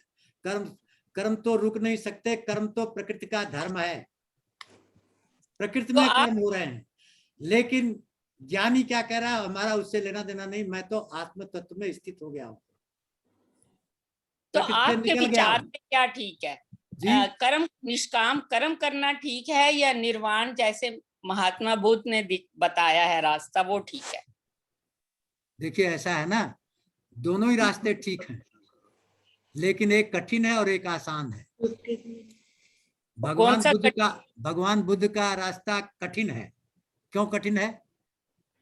क्योंकि आपके सारे 87,000 जन्म लिए थे भगवान बुद्ध, और सबको एक ही जन्म में खत्म कर दिए।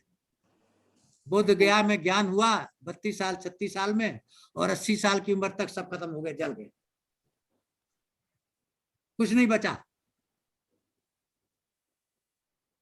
घोर तप किया, अंदर की यात्रा सबके बस का नहीं है। लेकिन भगवान ने सुगम रास्ता हमको बताया, कर्म मार्ग का, कि भाई तुम कर्म तो होंगे, उनके होने दो, उससे सुखी और दुखी मत हो, समता में रहो। समता क्या है? भगवान ने कहा, सांख्य योग में भी समता कहा, सुख दुख के समय लाभा लाभ हो। जब सांख्य योग खत्म किया 39 श्लोक, तो बोला समता में रहो, सुख दुख में सम रहो। और कर्मयोग की स्टार्टिंग में ही कह दिया क्या? योगस्थ कुल कर्माणि सिद्धे सिद्धे समोक्तविद्या समत्वम योगी उच्यते। एक बात और मैं पूछना चाहती हूँ, आपने बोला, ये क्लियर हुआ कि नहीं? हाँ जी, ये क्लियर हुआ कि नहीं आपको? बिल्कुल हो गया मुझे जी। और एक बात और है, आपने बोला कि प्रकृति में सब दे दो, अपने लिए कुछ जमा नहीं करो। नहीं, प्रैक्टिकल अपने लिए जितना आवश्यक है उतना तो रही रही ना।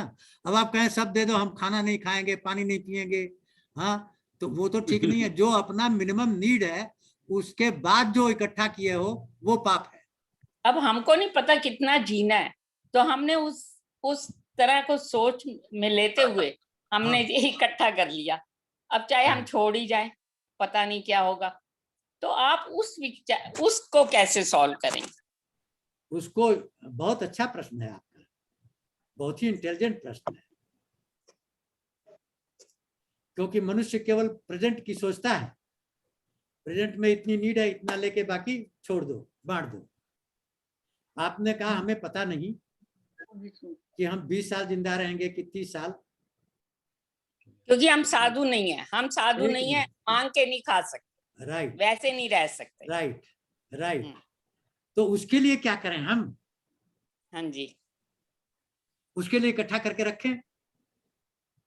फिर वही है तो ना, मान लीजिए, सुनिए मेरी बात सुनते रहिए, आप ध्यान से मांगना सुनिए। आपने 4 करोड़ इकट्ठा कर लिया, रिटायरमेंट तक ये काफी है, राइट? बाय हुक और बाय क्रुक 4 करोड़ जमा कर लिया कि भाई काम चल जाएगा, 90 साल तक भी जिंदा रहेंगे। तो और बीच में हो गया कैंसर, उसमें चला गया 3 करोड़, हाँ जी, बच गया 1 करोड़। तो अब 1 करोड़ तो काफी नहीं है 90 साल तक जाने के लिए। तब क्या करेंगे? कहाँ से लाएंगे? अब तो नौकरी भी नहीं है, इकट्ठा करने का साधन भी नहीं है, अब कहाँ से लाएंगे? और होता है लोगों के साथ ऐसा। हाँ जी। तो भगवान ने सूत्र बनाया क्या कि प्रजापति ने जब बनाया प्रजा को, तो बोला जैसे प्रकृति से ले रहे हो, प्रकृति के देते रहोगे तो तुम्हें प्रकृति देती रहेगी, कमी नहीं होगी। क्यों?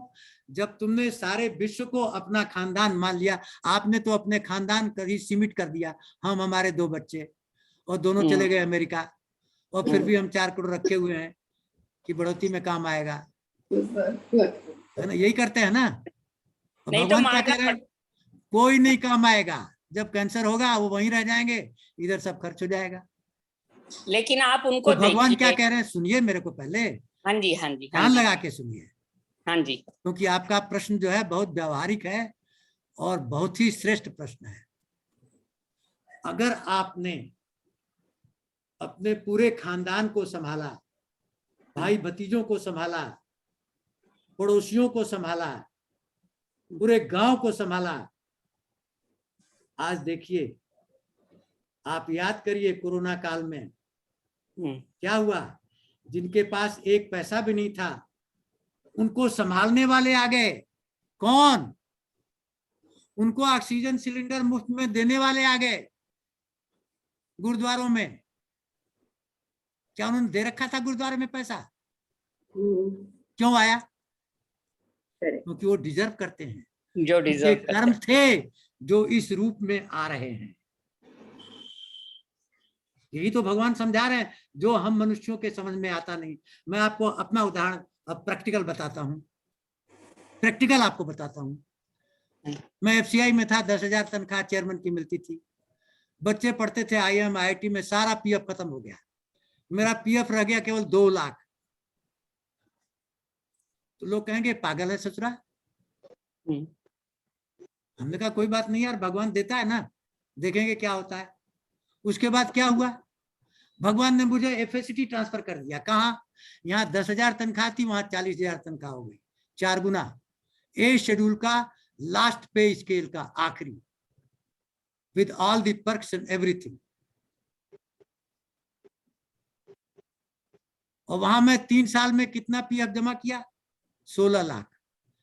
क्यों, तब तक बच्चे सेटल हो गए थे, कोई खर्चा ही नहीं था। रोटी दाल के अलावा मेरा कोई खर्चा नहीं, साबुन नहीं लगाना, तेल नहीं लगाना, कुछ नहीं, केवल रोटी दाल। तो सारा पीएफ में डाल दिया, 16 लाख हो गया। उसके बाद भगवान ने क्रिप्को में भेज दिया, ये 16 लाख 60 लाख हो गया।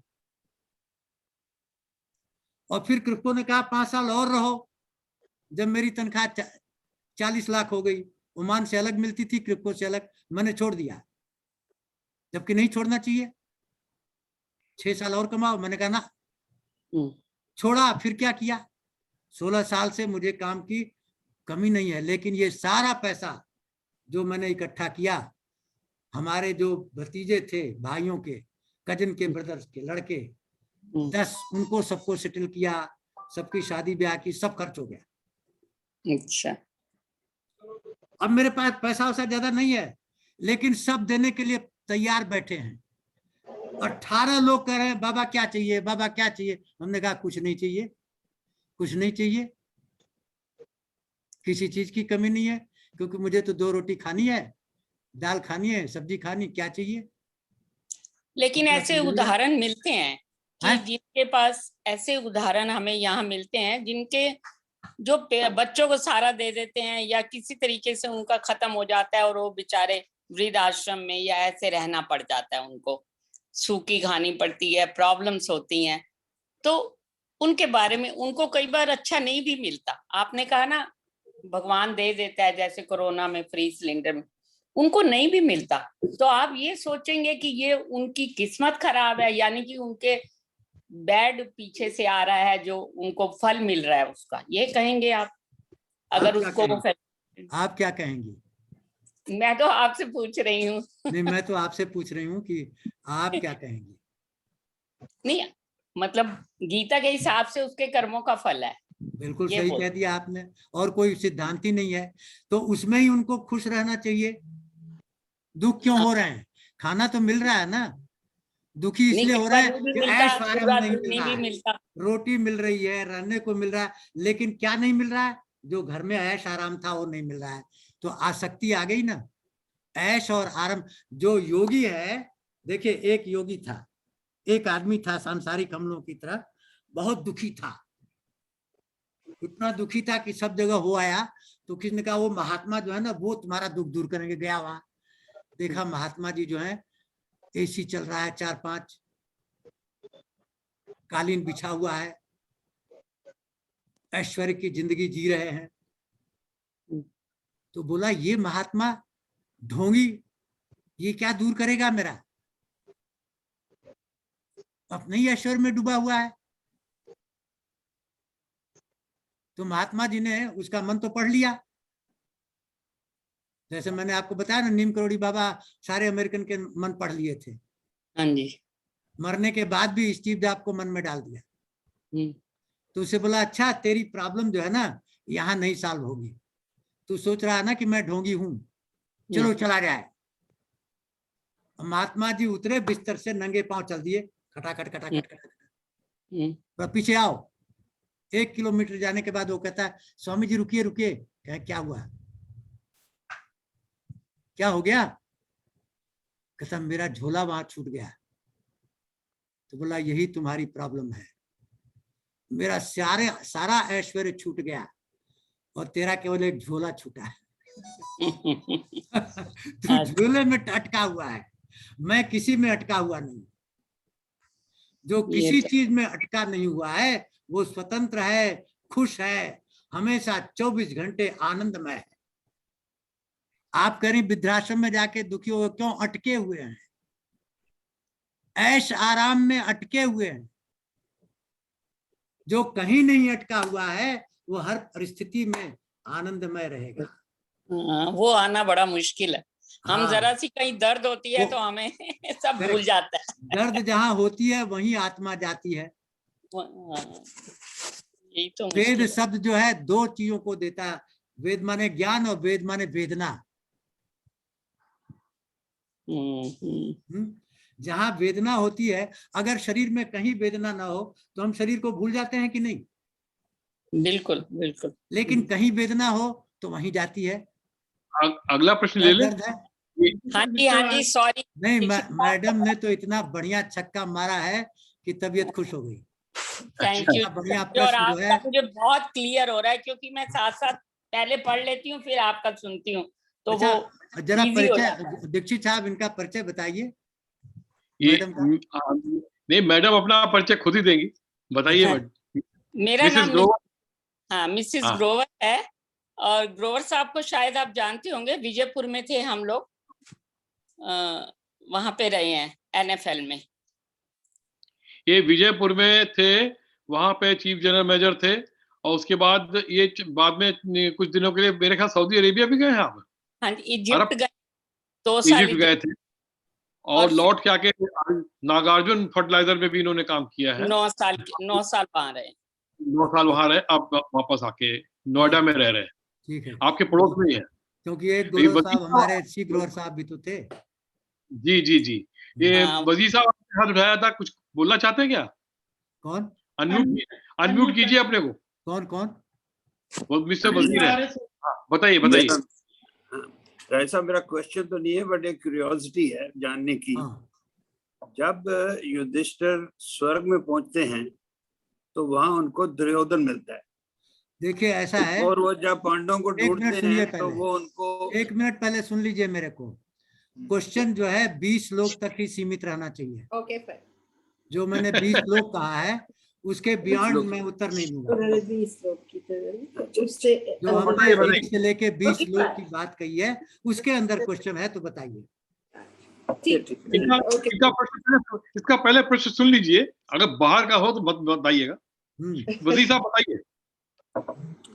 मैंने यही जानना था कि दुर्योधन स्वर्ग में मिले और पांडव लोग जो थे वो they were in hell, that is where he beats them. तो काम तो अलग अलग हैं। नहीं देखो, और ये तो ऐसा जो है ना, कॉन्सिक्वेंस है, जो रिजल्ट है वो अलग है। अब ये कहाँ पढ़ा आपने?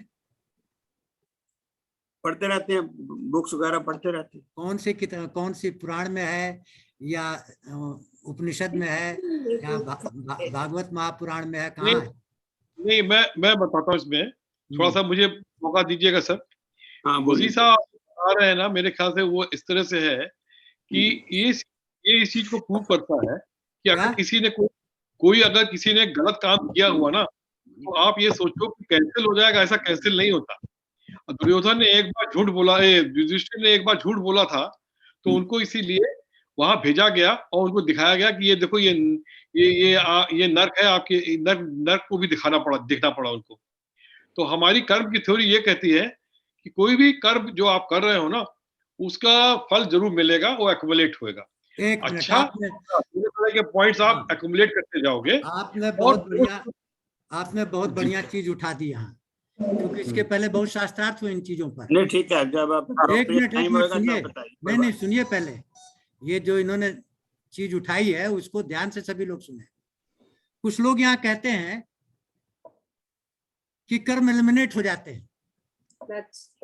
गलत है थ्योरी, ये टोटली गलत है। कर्म क्या है? मैंने आपको क्या कहा? कर्म क्या है? विकार है। विकार क्या है? स्थिति बदल गई। कैसे बदलती है? वाइब्रेशन से। कर्म क्या है? वाइब्रेशन है। एक वाइब्रेशन पैदा हो गया, उसकी फ्रीक्वेंसी और एम्पलीट्यूड फिक्स हो गई, तो वहां रहेगा, वो मिटेगा नहीं, वो ब्रह्मांड में है। इसीलिए ब्रह्मांड से सारी जो शब्द है ऋषि मुनि पकड़ लेते हैं। सारी चीजें वहां है। लेकिन कुछ लोग यही कह रहे थे कि वो तो एक दूसरे को कैंसिल करते, कैंसिल नहीं करते। उसका इफेक्ट जो है दूसरे कर्म से नलीफाई होगा। जैसे गोयल साहब ने कहा था कि आपने खट्टा बना दिया तो मीठा डाल दो, खट्टा है उसमें, मीठा नहीं, खट्टे का अस्तित्व खत्म नहीं हुआ, लेकिन मीठा उस पर ओवर पावर कर गया। दोनों है, खट्टा भी है मीठा भी है। तो एक कर्म दूसरे को नलीफाई नहीं करता है कभी भी, ये अपने ध्यान में रखना। एक बार जो आपने कर्म कर लिया उसको भोगना ही पड़ेगा। जैसे इन्होंने कहा युधिष्ठिर ने झूठ बोला, नहीं बट कितने भी कर्म कर ले वो झूठ ही रहेगा। उसी तरह से 8 वसुओं ने ऋषि की गाय चुराई, वशिष्ठ की गाय 8 वसुओं ने चुराई, जिसमें मेन चोर भीष्म पितामह था। श्राप दिया कि तुम लोग मृत्युलोक में चले जाओ। बाद में देवता लोग प्रार्थना किए, बहुत कड़ा है, इसको कम करो। तो बोला अच्छा ये 7 तो जाते ही आ जाएंगे और ये रहेगा।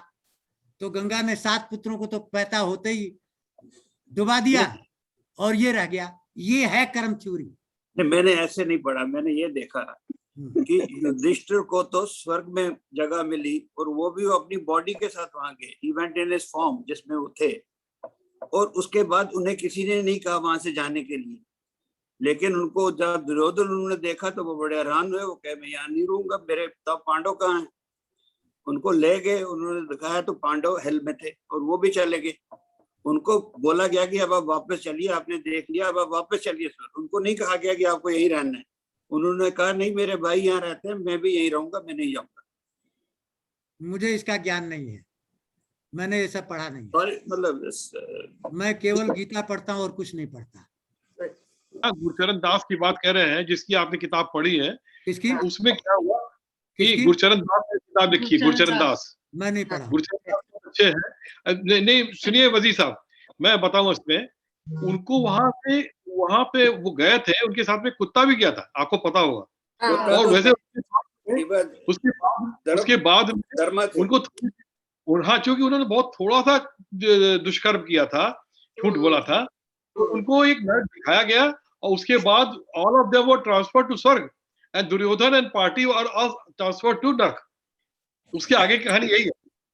थोड़ी देर के लिए इसीलिए मैंने पूछा। वो ट्रेलर था, ट्रेलर के बाद जब पिक्चर बनी तो उलट गए। ये सुरेंद्र सिंह जी कुछ पूछना चाहते हैं। सुरेंद्र सिंह जी प्लीज बताइए। सर मिस्टर गक्खड़ भी बहुत देर से वेट कर रहे हैं पूछने के लिए। अच्छा, मेरा छोटा सा सवाल है जी, टेक्निकल पॉइंट है। सुरेंद्र सिंह तो बहुत ज्ञानी आदमी है। नहीं मैं कोई तो बड़ा कठिन क्वेश्चन होगा। छोटा सा टेक्निकल पॉइंट है जी। हाँ, ये श्लोक नंबर 14, अच्छा, चैप्टर 3, हाँ, उसमें जो ये है प्रभु पदा जी की गीता है मेरे पास, ये देखिए।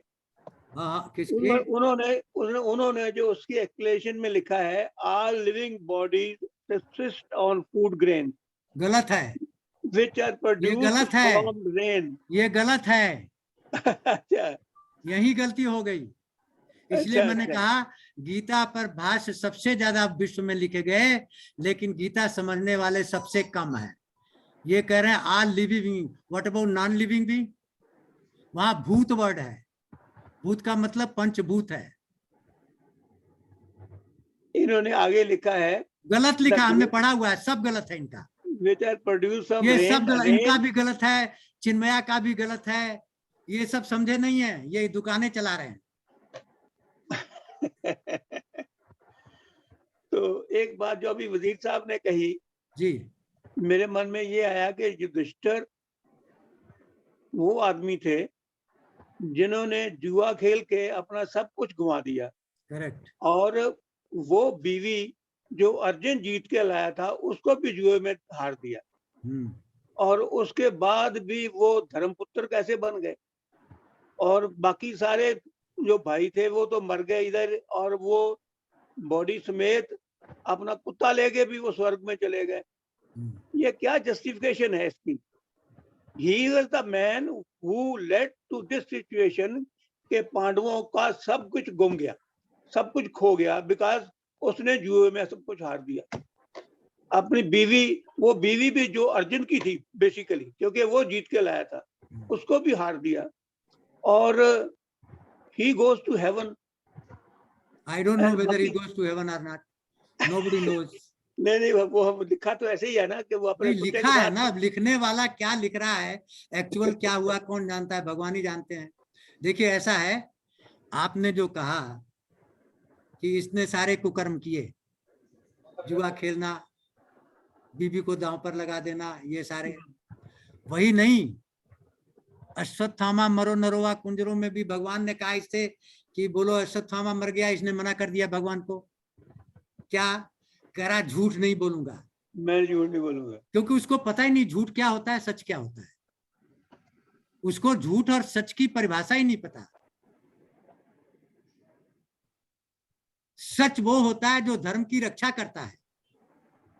जिस चीज से धर्म रक्षित होता है वही सत्य है।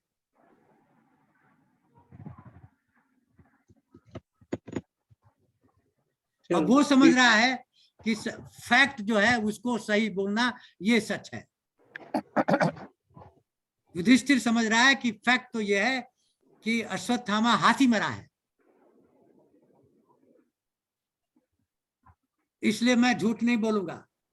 भगवान का सच की परिभाषा ये है कि ये सब पापी जो हैं धर्म को मिटा रहे हैं, धर्म की रक्षा करनी है। धर्म की रक्षा करने के लिए जो किया जाए वही सच है। जिस चीज से धर्म की रक्षा हो वो सच है, और जिससे धर्म की हानि हो वो असत्य है।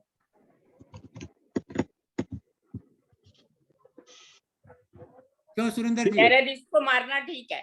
हाँ, टेररिस्ट को मारना ठीक है, बिल्कुल ठीक है। वहाँ ये कि हमें माफ कर देना चाहिए, ऐसा कुछ नहीं, ना ना, माफ करना तो बुद्धू लोग होते हैं। गक्खड़ जी आप कहाँ पे हैं? आप हाँ जी, हाँ जी, हाँ जी, बताइए गक्खड़ जी। सारे हमारे लोग, सेना के लोग कहते हैं हम पाप नहीं करेंगे। हाँ जी सर, आज ही सारे आकर के बैठ जाए हिंदुस्तान में। राय साहब, हाँ राय साहब, गक्खड़ साहब आप पहले सुरेंद्र जी से पूछ लिया जाए समाधान हुआ कि नहीं। हाँ, उनका समाधान हो गया, आगे का चलते हैं। अच्छा आप तो 1 to 1 भी समाधान कर देते हो ना। हाँ उनका। हाँ राय साहब, जैसा आपने कहा कि हमें प्रकृति में वापस देना चाहिए, मेरा एक छोटा सा क्वेश्चन ये है कि मैं अपनी जो भी मतलब मेरे अभी तक मेरे अंदर जो बुद्धि का डेवलपमेंट हुआ है, या जितनी मेरी क्षमता है, या यूँ कह लो कि जितना मेरा मन करता है, वो मैं कोशिश करता हूँ जो आप कह रहे हैं।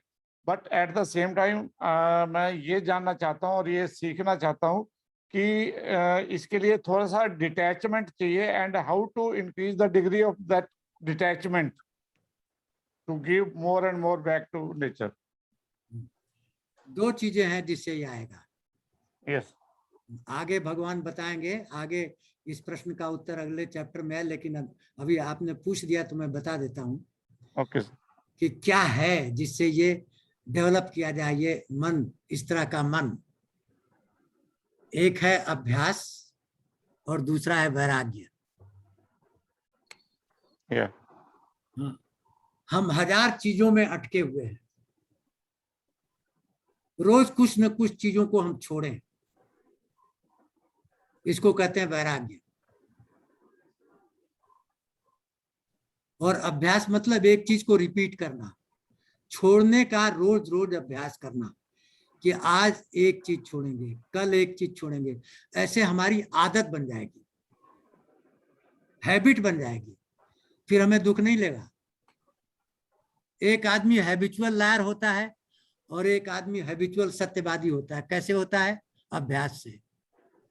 वो अभ्यास किया है झूठ बोलने की, फटाक से बोलता है। ये अभ्यास किया है सच बोलने की, हमेशा सच बोलता है। तो वैराग्य का अभ्यास करें रोज। मन में सोचें क्या छोड़ सकते हैं प्रकृति के लिए। प्रकृति क्या है? प्रकृति को ये हवा पानी जल ही नहीं है। प्रकृति में 84 लाख योनियां हैं, आपके आसपास के लोग हैं, भाई भतीजे हैं, रिलेशन है, ये है वो है, दुनिया भर की चीजें हैं। सबके लिए छोड़ना, प्रकृति के लिए छोड़ना है। सबकी मदद करना प्रकृति की मदद करना है, और जितने आप प्रकृति की मदद करेंगे उतनी वापस आएगा।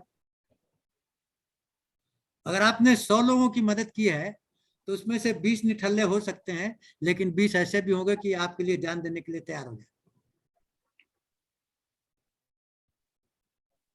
लेकिन आपने केवल 4 ही के लिए किया है, हम हमारे 2, तो आपका दायरा जो है लिमिटेड हो गया 4 में। बाकी क्यों पूछेंगे आपको?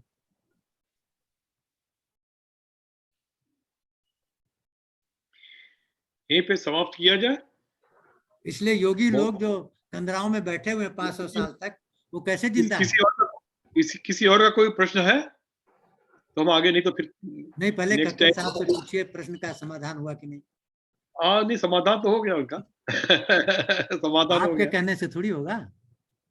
कक्कर साहब बताइए। Let me practice it, I think it will develop, जैसे राज साहब ने बताया। धीरे धीरे हाँ, करिए। बिल्कुल।